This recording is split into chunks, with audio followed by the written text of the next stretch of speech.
ሰላም እንዴት ናቸው የቲክቶክ ቤተሰቦቼ? ዛሬ በሐኪም ብዙ ሆስፒታል ውስጥ 4 ልጆችን የተገላገለችው በሰላም ከእሷ እናት ትገኛለሁ። እስኪ እንተዋወቃት። እህቴ ስምሽ ማን ነው?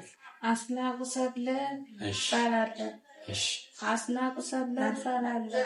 እና ምንድን ነው የሚያስፈልግሽ? ምንም የለኝ ማሳደጊያ እጦች ወንድሞቼ እንድትረዱኝ እፈልጋለሁ። በቃ ያው እንደሰማችኋት ነው።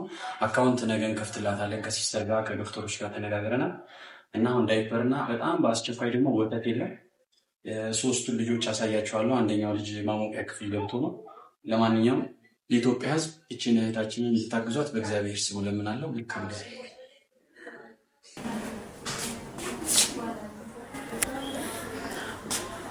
አንዱ ያው ማሞቂያ ክፍል ስለሆነች ነው። እኔ እናትዬ እስቲ ገለጥ አድርጊያት ይችኛዋል። ደጉ የኔ ማሮች ደጉ። አንደኛው ማሞቂያ ክፍል ቆንጆዬ ልጆች ደግሞ ይደጉልሽ። ያው እንደምታዩት ነው ቤተሰብ፣ ምንም የሚቀምሱት ነገር የለም። አንዷ ሲስተር ነች ከየሄደች እየለመነች የምታመጣላቸው።